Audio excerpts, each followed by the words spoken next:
দেশের স্বরাষ্ট্র প্রতিমন্ত্রী নিশীথ প্রামাণিক লোকসভা নির্বাচনে তৃণমূলের জগদীশ চন্দ্র বর্মা বসুনিয়ার কাছে হেরে যেতে না যেতেই তাসের ঘরের মতো ভাঙছে বিজেপি। আমরা জনগণের প্রতিনিধি, আমরা জনগণ যেদিকে থাকবে আমরাও সেই দিকে থাকব এবং জনগণকে নিয়ে আমরা এবং আমাদের নতুন এমএলএ সাহেব এমপি সাহেবকে নিয়ে আমরা আগামী দিনে ভেটাগুড়ি ২ নম্বর অঞ্চলকে উন্নয়নের জোয়ারে পৌঁছে দেওয়ার লক্ষ্যে আজকে আমরা আমাদের নবগত এমপি সাহেবের কাছে হাত দিয়ে আমরা পতাকা নিয়ে আমরা তৃণমূল পার্টিতে জয়েন করলাম। কি নাম আপনার? আমার নাম দীপক চন্দ্র বর্মন।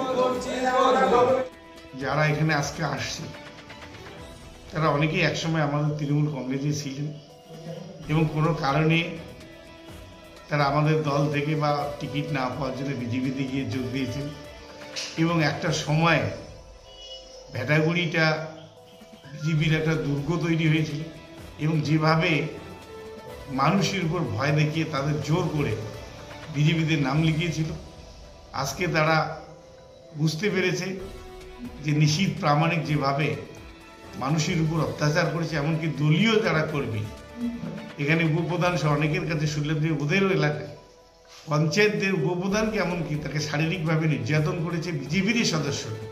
অর্থাৎ অঞ্চলটাকে ৩ জনে মিলে তারা চালাতো এবং বকলমে নিশীথ প্রামাণিক যেভাবে কথা বলার সেইভাবে তারা কাজ করতো। অর্থাৎ অ্যাকচুয়ালি যেটা বলেছিলাম যে গুন্ডা রাজ সেটা ভেটাগুড়িতে চলত। আজকে তারা সেই গুন্ডা রাজের অবসান হয়েছে, তারা খুশি হয়েছে।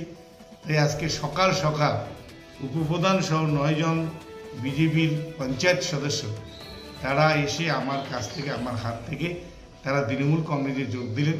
এখানে তৃণমূল কংগ্রেসের যে অঞ্চল কনভেনার এবং দুজনেই আছে জয়েন্ট কনভেনার পর্বানন্দ বর্মন এবং সুনীল চন্দ্র রায় সরকার, তিনিও আছে সুনীল সরকার। আমরা তাদের উপস্থিতিতে তাদের দলে অন্তর্ভুক্ত করে নিলাম। আগামী দিনে আমি আজকে কলকাতা যাব, কলকাতাতে ফিরে এসে ভেটাগুড়িকে নিয়ে সবার সঙ্গে আমাদের আরও ৬ জন পঞ্চায়েত আছে যারা নির্বাচন জয়ী হয়েছে, ৬ আর ৯ মিলে আমাদের ১৫ হলো। এই ১৫ পঞ্চায়েত নিয়ে আগামী দিনে আমরা ভেটাগুড়ি 2 অঞ্চল প্রশাসন কিভাবে চলবে এটা আমরা ঠিক করব। আমরা যদিও এখানে প্রধান নেই, আমরা সেই প্রধানকে আমরা অন্তর্ভুক্ত করছি না। আমরা ৯ জন পঞ্চায়েত সংখ্যাগরিষ্ঠ হলে আগামী দিনের সমস্ত কিছু আমরা প্রধানকে বাধ্য করব সে তার পদ থেকে পদত্যাগ করতে এবং তারপরে আমরা পুনরায় সেখানে প্রধান গঠন করব খুব তাড়াতাড়ি।